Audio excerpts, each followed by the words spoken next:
जानेंगे रस, जानेंगे इस विषय के बारे में कि रस क्या है।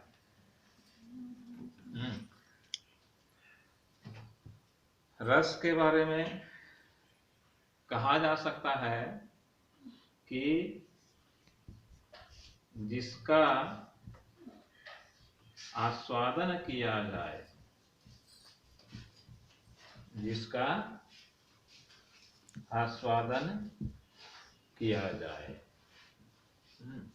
उसे रस कहते हैं। अर्थात जिसका आनंद लिया जाए, जिसका आनंद लिया जाए। सामान्य तौर पर हम इस विषय में कह सकते हैं कि साहित्य को या काव्य को पढ़ या सुन करके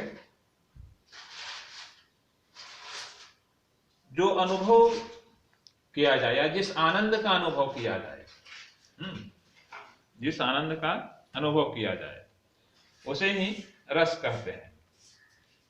तो ऐसे लिख सकते हैं हम कि साहित्य को पढ़कर, साहित्य को पढ़कर या सुनकर, साहित्य को पढ़कर या सुनकर जिस आनंद का अनुभव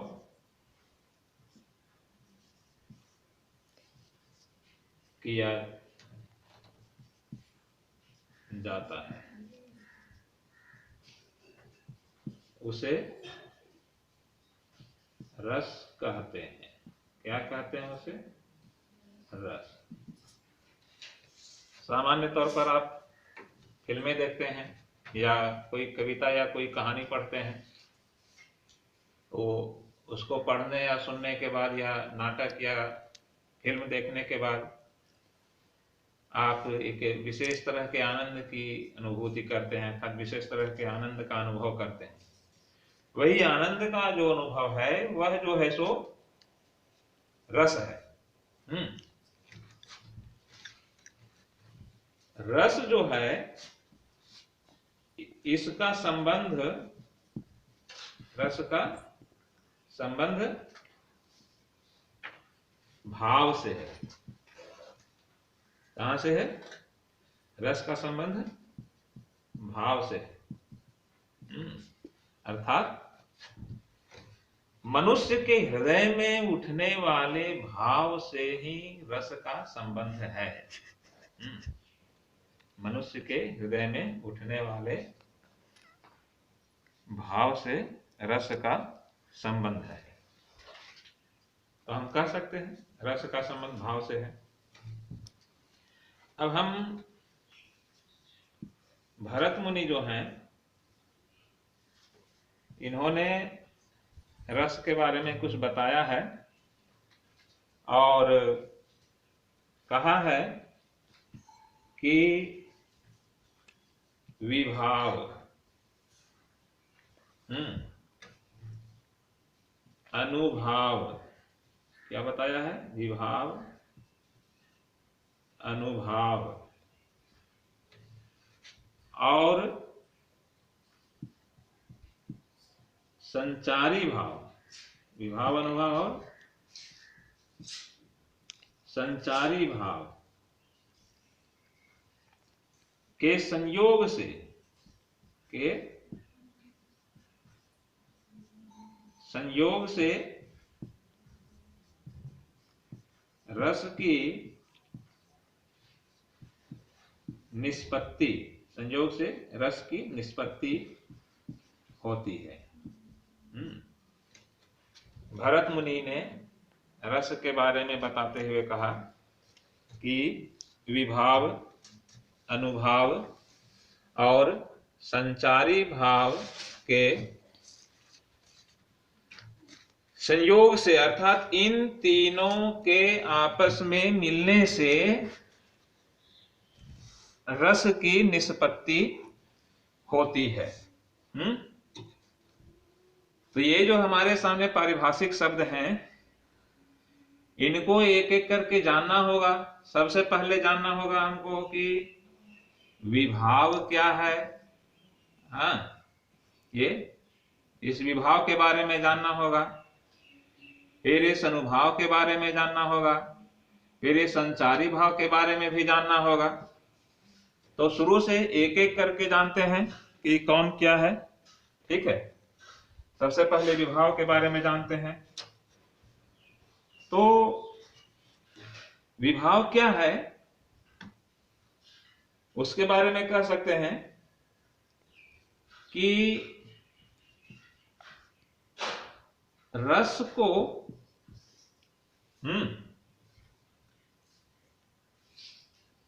जागृत करने वाले, जागृत करने वाले कारण को या जिसे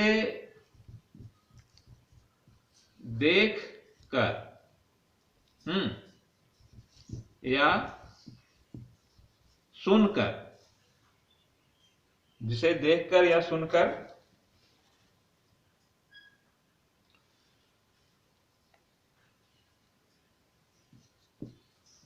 रस जागृत हो, जागृत हो।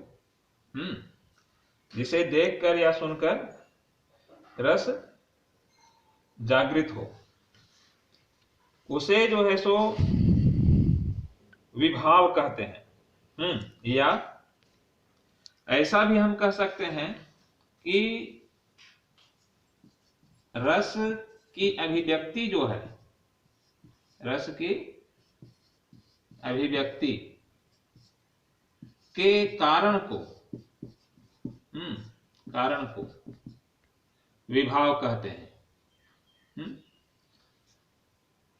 ऐसा भी हम कह सकते हैं कि जिसके कारण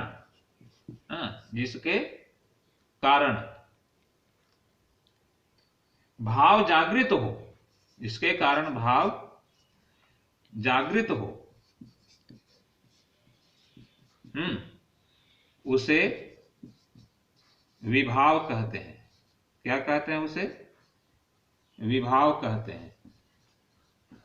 ठीक है, जिसके कारण भाव जागृत हो उसे विभाव कहते हैं। अब विभाव के भी भेद हैं कुछ। इस भेद के तरफ हम जाते हैं तो विभाव के भेद, इसका सबसे पहला भेद है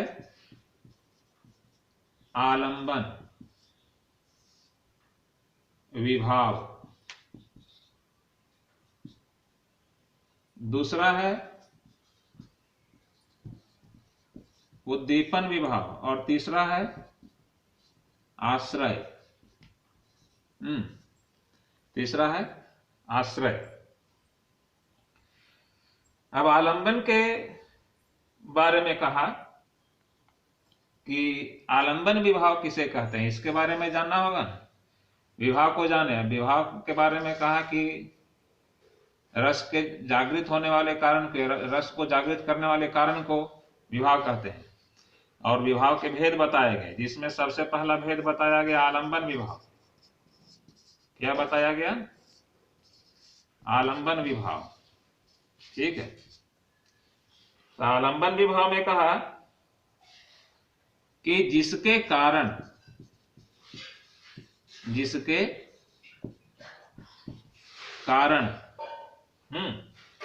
भाव जागृत हो, जिसके कारण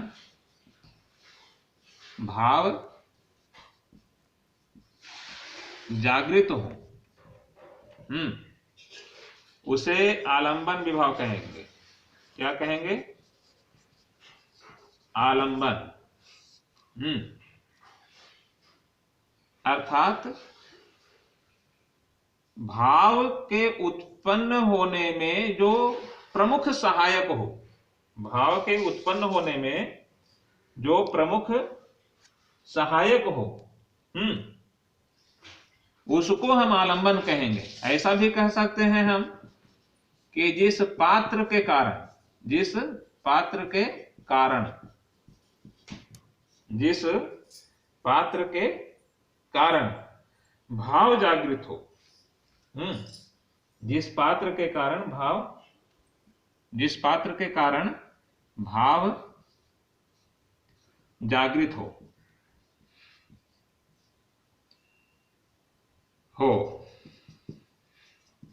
उसे आलंबन कहेंगे, आलंबन कहते हैं। ठीक है स्टूडेंट्स, आगे फिर से मिलते हैं। आगे हम लोग जो है सो विभाव के अगले भेद को पढ़ेंगे। धन्यवाद।